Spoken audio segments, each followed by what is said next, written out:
आज का वचन।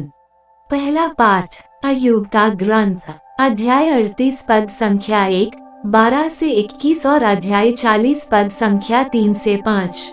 प्रभु ने आंधी में से अय्यूब को इस प्रकार उत्तर दिया, क्या तुमने अपने सारे जीवन में कभी भोर को बुलाया अथवा उषा को उसका स्थान बतलाया?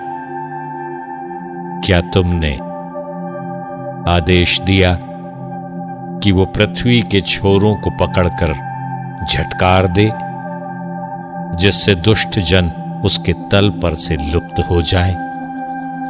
मुहर लगने से जैसे मिट्टी बदलती है, उसी तरह पृथ्वी बदलती है, और वस्त्र की तरह उस पर रंग चढ़ जाता है। उषा दुष्टों से उनका प्रकाश छीन लेती है और उनका ऊपर उठा हुआ हाथ तोड़ देती है। क्या तुम समुद्र के स्रोतों तक उतरे हो या गर्त के तल पर टहल चुके हो? क्या तुम्हें मृत्यु के फाटक दिखाए गए? क्या तुमने अधोलोक के फाटक देखे? क्या तुमको पृथ्वी के विस्तार का कुछ अनुमान है? यदि तुम जानते हो तो ये सब मुझे बता दो।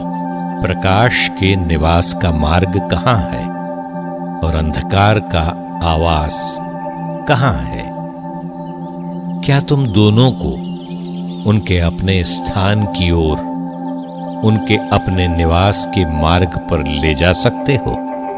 यदि तुम ये सब जानते हो तो उनसे पहले तुम्हारा जन्म हुआ था और तुम्हारे वर्षों की संख्या असीम है। अय्यूब ने यह कहते हुए प्रभु को उत्तर दिया, मैं कुछ भी नहीं हूं, मैं तुझे क्या उत्तर दूं? मैं होठों पर अपनी उंगली रखता हूं। मैं एक बार बोला, मैं दोबारा उत्तर नहीं दूंगा। मैं 2 बार बोला, मैं और कुछ नहीं कहूंगा। यह प्रभु की वाणी है।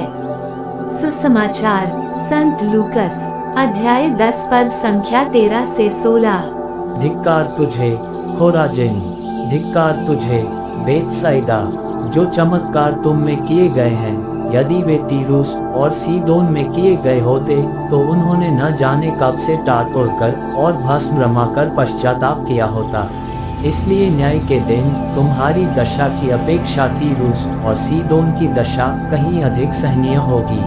और तू कफरनाहूम, क्या तू स्वर्ग तक ऊंचा उठाया जाएगा? नहीं, तू अधोलोक तक नीचे गिरा दिया जाएगा। जो तुम्हारी सुनता है वह मेरी सुनता है, और जो तुम्हारा तिरस्कार करता है वह मेरा तिरस्कार करता है। जो मेरा तिरस्कार करता है वह उसका तिरस्कार करता है जिसने मुझे भेजा है। यह प्रभु का पवित्र सुसमाचार है। आमीन। आज का चिंतन। योग ने अपने पूर्वजों से यह सीखा था कि अच्छे कर्म अच्छे फल लाते हैं और बुरे कर्म बुरे फल लाते हैं, पर उसकी जिंदगी में तो सब कुछ उल्टा हो रहा था। और ऐसे में हम सबों की तरह योग भी यही सोच रहा था, इतने अच्छे कार्यों के बावजूद भी ईश्वर उन्हें दंड क्यों दे रहा है? इस तरह के प्रश्न हमेशा ही हमारे लिए एक रहस्य की तरह ही है। दुख हमारे जीवन का एक हिस्सा ही है। ईश्वर ने भी हम पापियों के लिए दुख सहा। यहाँ कौन दुख उठाता है ये बड़ी बात नहीं है, बल्कि वह हर कोई जो किसी से प्यार करता है दुख उठाता ही है। हम लोग न सिर्फ अपने लिए बल्कि दूसरों के लिए भी दुख उठाते हैं। इन दुखों का हल प्रेम और विश्वास में इन्हें अपनाना ही है। योग ने केवल एक ही पाप किया। उसने ये दावा किया कि उसने कोई पाप नहीं है, जो सही ही था, पर इस आधार पर उसने अपना घमंड प्रदर्शित किया कि वह पाप नहीं कर सकता है। ईश्वर की वृहद योजना के बारे बिना सोचे वह अपने आप तक ही सीमित था। अपने आप को विनम्रतापूर्वक देखना और स्वीकार करना ही हमारी शक्ति है। खोराजिन के लोगों ने ईश्वर की उपेक्षा की थी, और अपने आप की सिद्धि चाहिए थी, इसलिए यीशु ख्रीस्त उन्हें धिक्कारते हैं।